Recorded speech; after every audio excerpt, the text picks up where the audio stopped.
The day is finally here, my friends, for me to fix my oil pan. Okay, I'm gonna show you guys the leak on my oil pan. This is my oil pan, and there you go. It's leaking over here. It's actually the previous welding spot, but yeah, so I have to take that out, find out where exactly the leak is. But our main purpose for today is actually like take out the old pan and yeah, knock this area so that it doesn't hit my new steering damper. So pretty, the color. Let's get to it. Taking out the old pan is basically removing the two engine mounts. Take that out and jack the gearbox up.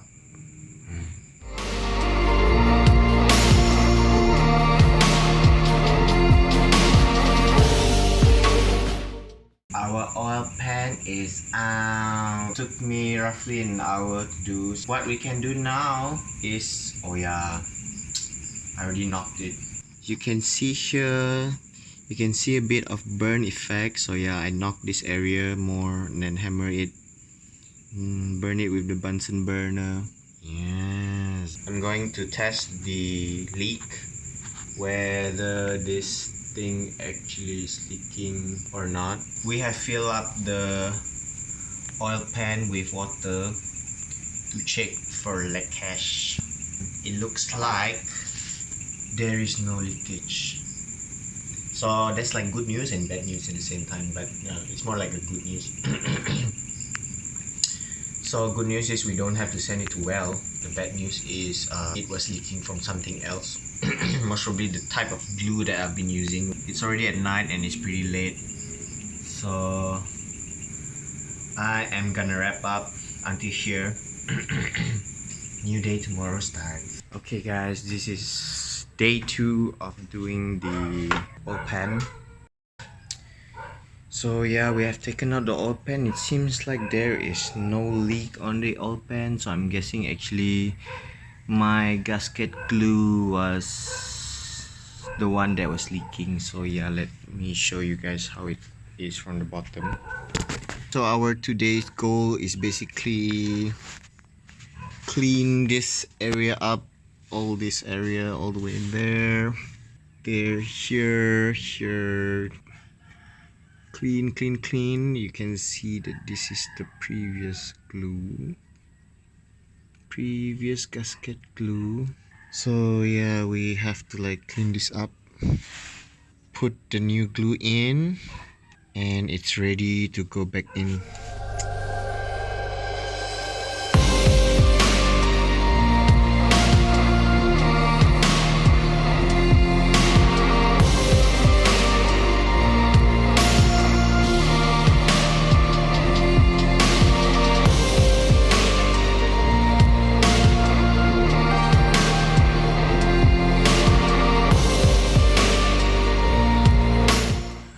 So yeah, we have installed the oil pan and now we're gonna put the engine oil.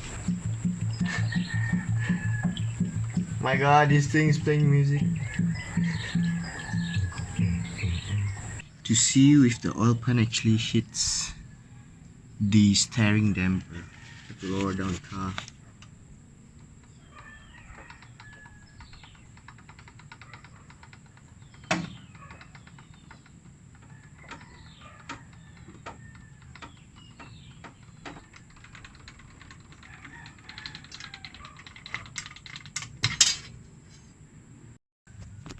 Hey, look at that clearance. It's beautiful. My finger can get through. No leak, no signs of leak though, which is good. I think I'm gonna like lock all these bolts again just to, you know, check, be sure. We have finally installed the hot oil pan, and bad news, it's still leaking. But the good news about it is leaking very little, so most probably I'll be going to a welding shop tomorrow and ask the guy to weld the oil pan just from the bottom.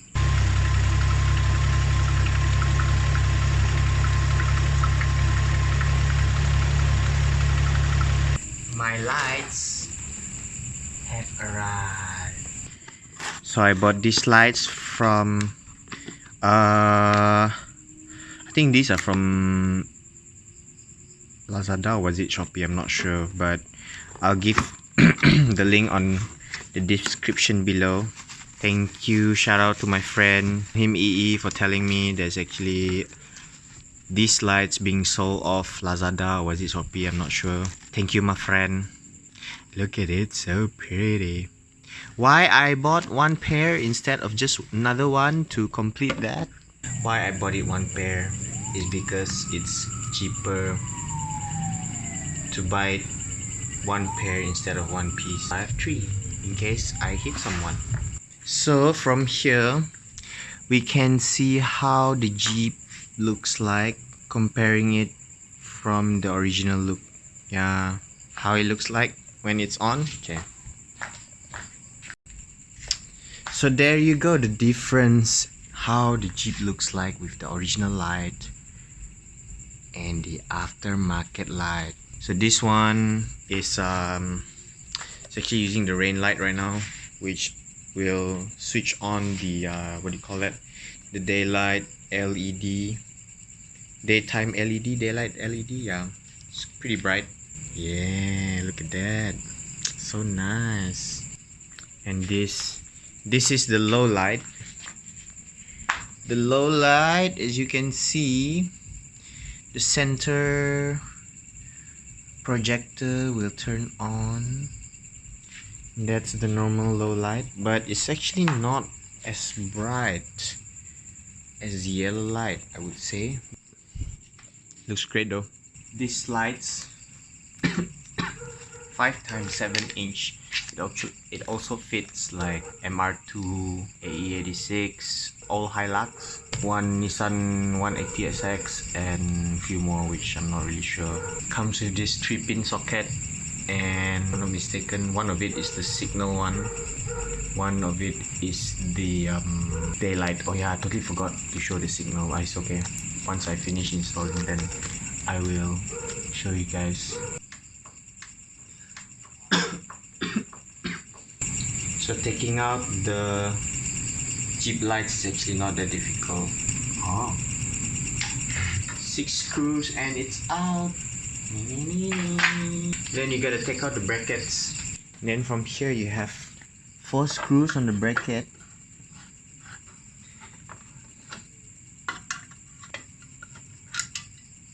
Oh my god, the metal sound. Ugh. And the light is out.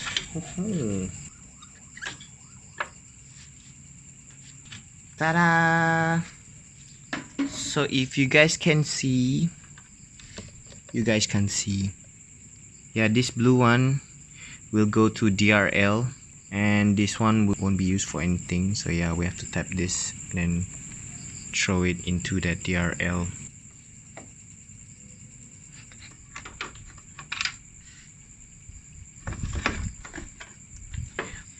So my guess is this bright wire, green. Yeah, looks it's green. Is the live wire for the signal. But then I have to test it out first. Now we got to install back the light after all my wiring is done. So I have to make it loose a bit. Yeah.